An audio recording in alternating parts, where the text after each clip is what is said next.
नमस्कार, स्वागत है आपका। आप देख रहे हैं वोट प्रपंच। मैं हूं आपके साथ सुमित झा। बिहार चुनाव में इस बार यूं तो मुकाबला आरजेडी कांग्रेस बनाम जेडीयू बीजेपी है, लेकिन इन दोनों की लड़ाई के बीच इस बार छोटी पार्टियां भी अलग अलग गठबंधन बनाकर ताल ठोक रही हैं।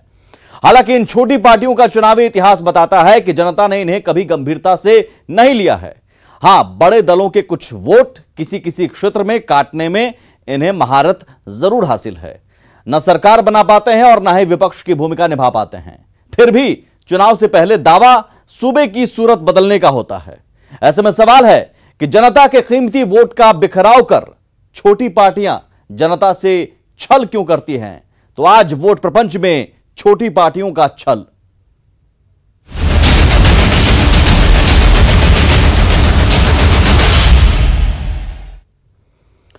सबसे पहले बात पप्पू यादव की। पप्पू अब तक के चुनावी मुकाबले में फिल रहे हैं, लेकिन इस बार एक नया गठबंधन बनाकर नया विकल्प देने का दम भर रहे हैं। वैसे अपने अलग अलग अंदाज के लिए मशहूर पप्पू का मानना है कि उन्होंने जो मुसीबत के वक्त जनता की सेवा की है, उसके बदले उन्हें इनाम जरूर मिलेगा, लेकिन हकीकत कुछ और ही नजर आती है।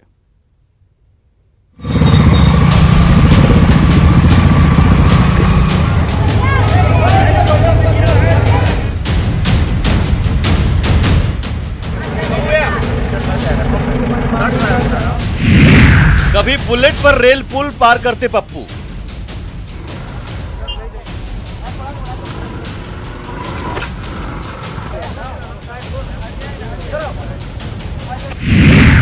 कभी बाढ़ के पानी में बुलेट दौड़ाते पप्पू,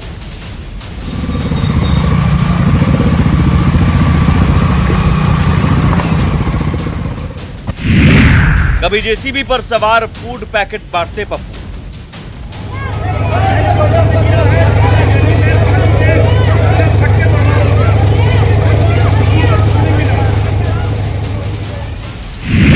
कभी जेसीबी पर सवार होकर चीनी प्रोडक्ट पर कालिख पोतते पप्पू,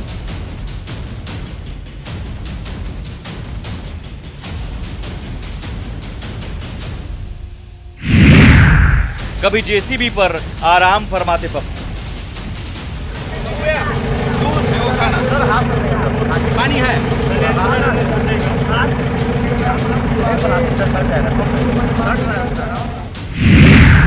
कभी विरोधियों संग होलियाना गाते पप्पू,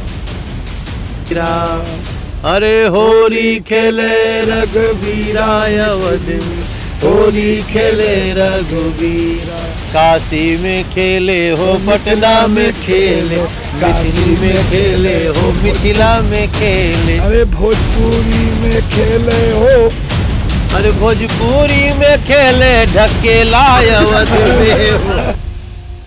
और अब रावण के साथ बिहार चुनाव में ताल ठोकते पप्पू। नहीं आएंगे। यह पीडीए जो हमारा प्रोग्रेसिव डेमोक्रेटिक अलायंस है, उसका स्वागत करेगी। कोई महत्वाकांक्षा हम सब का नहीं है। बिहार बचाना हमारी प्राथमिकता है। जी हां, अपने अलग अलग अंदाज से सुर्खियां बटोरने वाले पप्पू यादव इस बार बिहार चुनाव में एक नया गठबंधन बनाकर बिहार बचाने का दावा कर रहे हैं।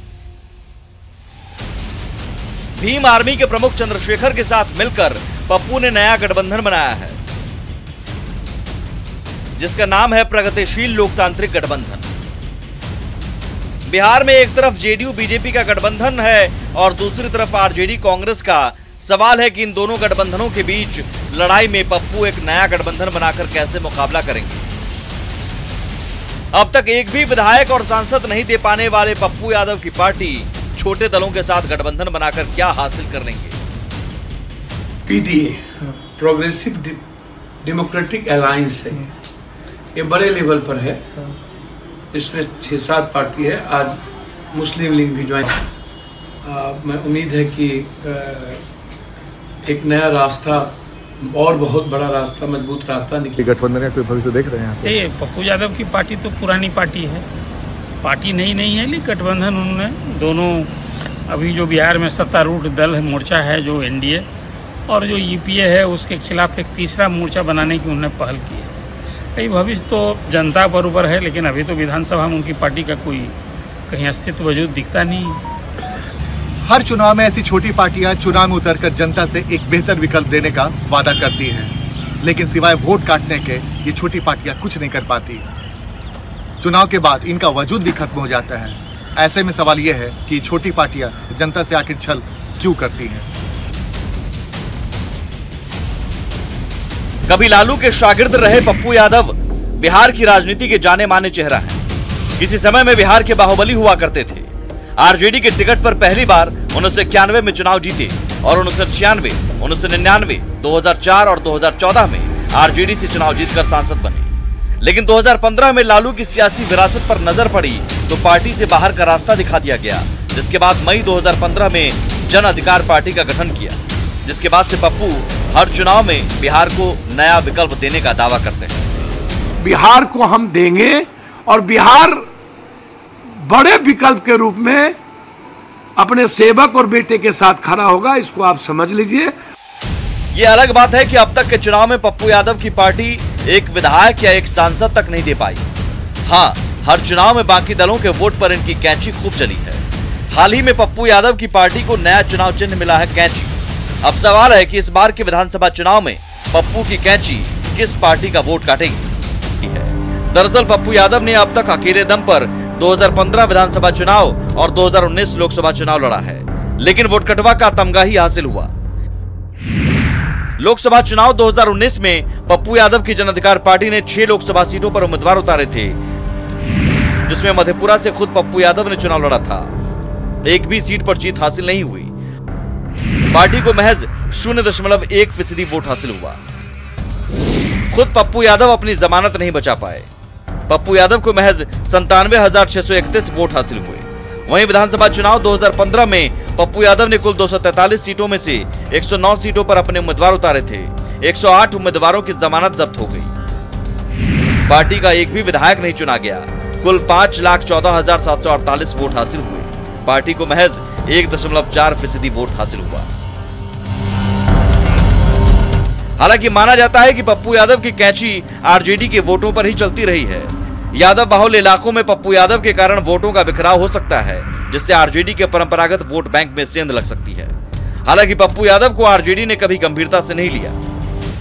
Bureau report, news 18। Pappu Yadav के बाद नाम है उपेंद्र कुशवाहा का।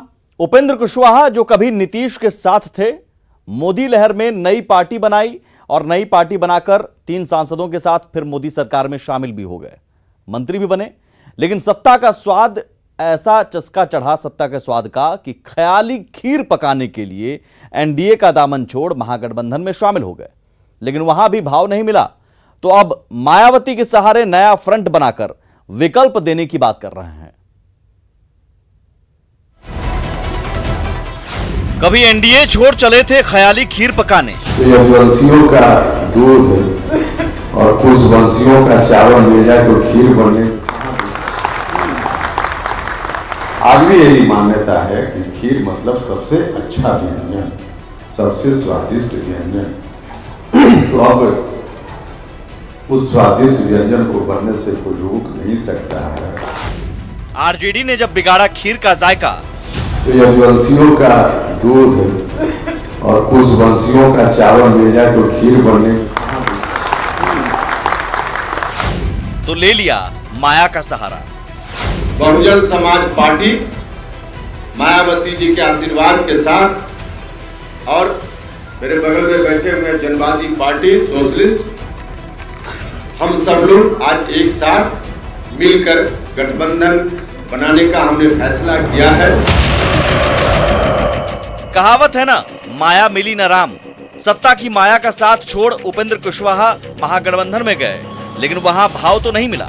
उल्टे उपेंद्र कुशवाहा की पार्टी के प्रदेश अध्यक्ष भूदेव चौधरी को तोड़कर आरजेडी ने अपने पाले में कर लिया। न आरजेडी ने भाव दिया, न बीजेपी जेडीयू ने। उपेंद्र कुशवाहा की हालत ना माया मिली न राम वाली हो गई।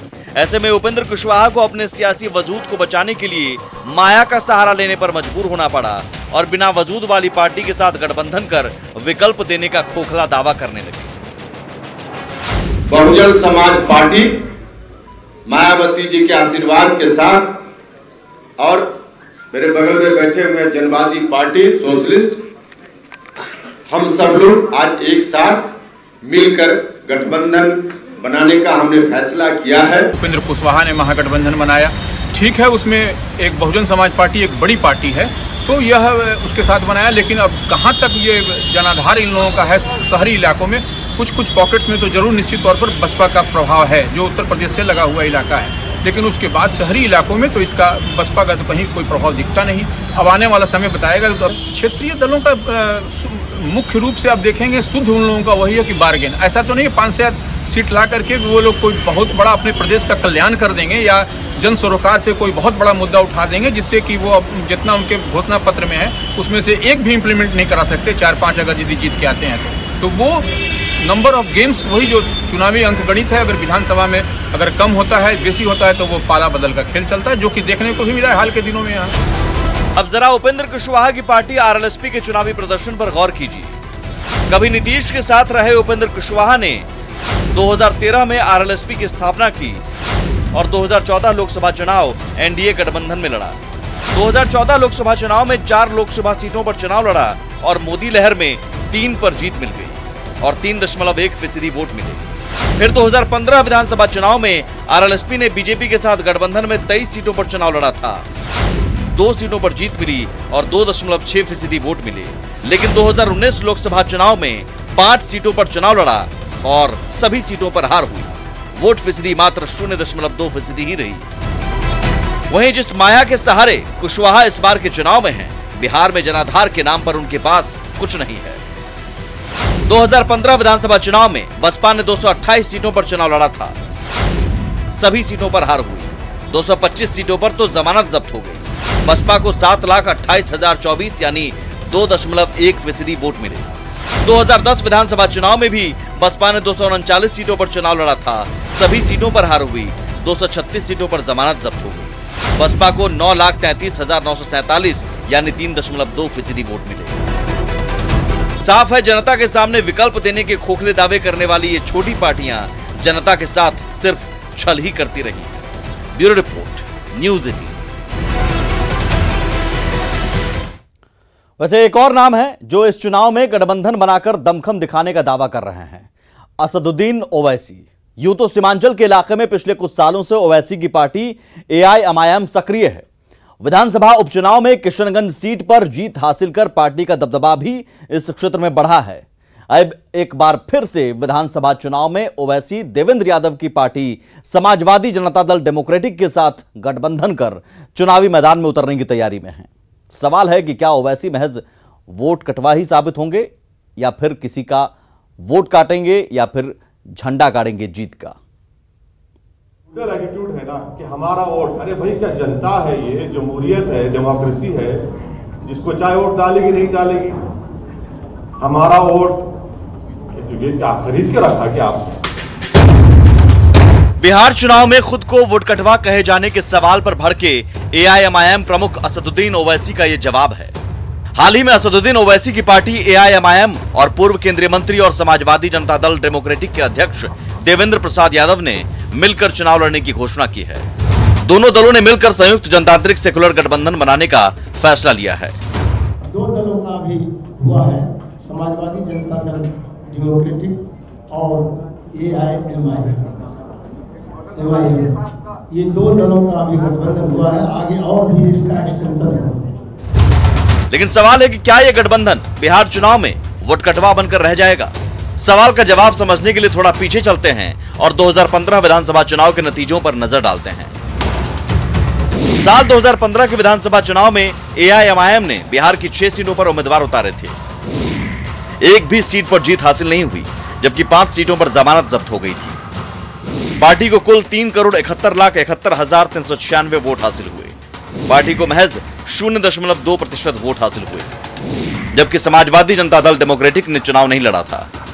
हालांकि 2019 विधानसभा उपचुनाव में AIMIM के कमरूल होदा ने किशनगंज विधानसभा सीट पर जीत हासिल की थी। कमरूल होदा ने बीजेपी की स्वीटी सिंह को 10,024 वोटों से हराया था। जाहिर है ओवैसी की पार्टी AIMIM विधानसभा चुनाव में वोट कटवा ही साबित हुए हैं। हालांकि विधानसभा उपचुनाव और लोकसभा चुनाव में किशनगंज सीट पर पार्टी के प्रदर्शन के आधार पर वो इसे खारिज कर रहे हैं। लेकिन जो वोट बैंक बैंक के आप लोग दावा करते हैं, वो वोट बैंक तो महागठबंधन के पास अभी माना जाता है, तो कहीं ना कहीं वोटों का बंटवारा होगा तो महागठबंधन अभी रहा कहाँ? कौन सा महागठबंधन कह रहे हैं? कहाँ है महागठबंधन? और ये क्या ये कोई फ्यूडल है क्या कि हमारा वोट है वो आ नहीं सकता? जमहूरियत है, हम पार्लियामेंट का इलेक्शन नहीं लड़े, फिर क्या हुआ उस वोट को? जो लोग आज ये सवाल कर रहे हैं उनको सोचना चाहिए कि पार्लियामेंट के चुनाव में क्या हुआ, जब पूरे देश में क्या हुआ। ये जो इनका जो फ्यूडल एटीट्यूड है ना कि हमारा वोट, अरे भाई क्या जनता है, ये जमहूरियत है, डेमोक्रेसी है, जिसको चाहे वोट डालेगी नहीं डालेगी, हमारा वोट, ये क्या खरीद के रखा क्या आपने? हालांकि ओवैसी की एआईएमआईएम और देवेंद्र यादव की पार्टी समाजवादी जनता दल डेमोक्रेटिक के साथ गठबंधन एनडीए के बजाय आरजेडी को ज्यादा नुकसान पहुंचा सकता है। आरजेडी के परंपरागत वोट बैंक में सेंध लगाने की पूरी तैयारी में है ओवैसी की पार्टी। देवेंद्र यादव के साथ गठबंधन करके ओवैसी बिहार में यादव वोट के साथ मुस्लिम बाहुल्य इलाकों पर अपना कब्जा जमा सकते हैं। खासतौर पर सीमांचल के इलाके में ओवैसी आरजेडी को नुकसान पहुंचा सकते हैं। सीमांचल में 4 जिले हैं, अररिया, किशनगंज, पूर्णिया और कटिहार। इन जिलों में मुस्लिम आबादी करीब 50% है। किशनगंज में 70% मुस्लिम आबादी है। विधानसभा उपचुनाव में किशनगंज सीट पर एआईएमआईएम की जीत हुई। बीते कुछ सालों से बिहार के सीमांचल क्षेत्र में ओवैसी की पार्टी काफी सक्रिय है। ऐसे में सीमांचल के इलाकों में ओवैसी की एंट्री से मुस्लिम वोटों का बिखराव हो सकता है, जिससे आरजेडी को नुकसान हो सकता है। जाहिर है ओवैसी आरजेडी का वोट काटकर नुकसान पहुंचा सकते हैं। देखना होगा इस नुकसान की भरपाई आरजेडी कैसे करता है। Bureau report, news 18। और चलिए बात अब बयान बिहारी की। आखिर में आपको छोड़ जाते हैं बयान बिहारियों की बातों पर, सियासी वार पलटवार पर। सुनिए इन नेताओं के बयान और समझिए कि कौन कैसा ताल ठोक रहा है। भाइयों, बहनों, दोस्तों,